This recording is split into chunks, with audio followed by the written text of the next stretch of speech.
11 August, 3 a.m. Diary again. No sleep now, so I may as well write. I am too agitated to sleep. We have had such an adventure, such an agonizing experience.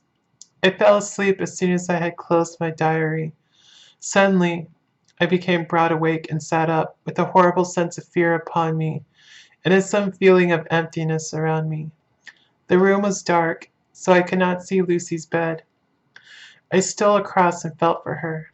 The bed was empty. I lit a match, and found that she was not in the room. The door was shut but not locked, as I had left it. I feared to wake her mother, who has been more than usually ill lately, so threw on some clothes and got ready to look for her. As I was leaving the room, it struck me that the clothes she wore might give me some clue to her dreaming intention. Dressing gown would mean house, dress, outside. Dressing gown and dress were both in their places. Thank God, I said to myself, she cannot be far, as she is only in her nightdress. I ran downstairs and looked in the sitting room. Not there. Then I looked in all the other open rooms of the house, with an ever-growing fear chilling my heart. Finally, I came to the hall door and found it open. It was not wide open, but the catch of the lock had not cut. The people of the house are careful to lock the door every night, so I feared that Lucy must have gone out as she was. There was no time to think of what might happen.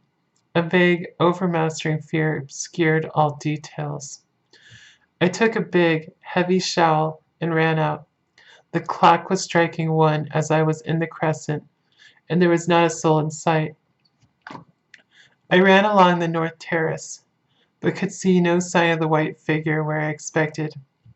At the edge of the west cliff above the pier, I looked above the harbor to the east cliff in the hope of fear, I don't know which, of seeing Lucy in our favorite seat. There was a bright, full moon with heavy black, driving clouds, which threw the whole scene into a fleeting diorama of light and shade as they sailed across. For a moment or two I could see nothing, as the shadow of a cloud obscured St. Mary's Church and all around it.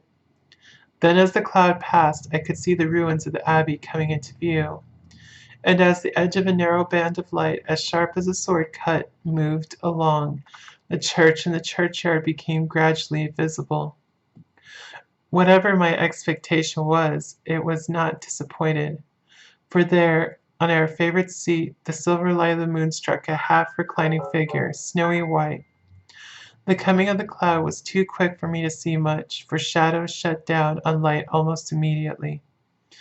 But it seemed to me as though something dark stood behind the seat where the white figure shone, and bent over it. What it was, whether man or beast, I could not tell. I did not wait to catch another glance, but flew down the steep steps to the pier, and along by the fish market to the bridge, which was the only way to reach the east cliff. The town seemed as dead, for not a soul did I see. I rejoiced that it was so, for I wanted no witness of poor Lucy's condition.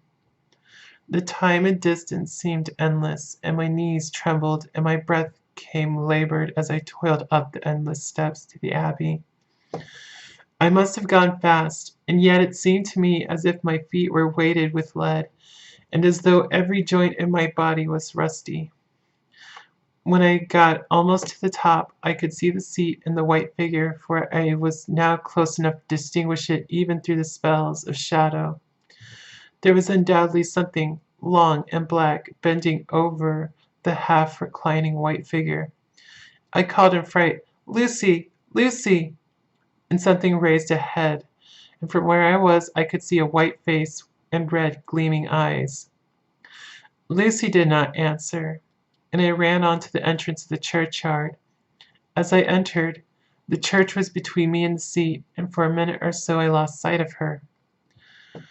When I came in view again, the cloud had passed, and the moonlight struck so brilliantly that I could see Lucy half reclining, with her head lying over the back of the seat.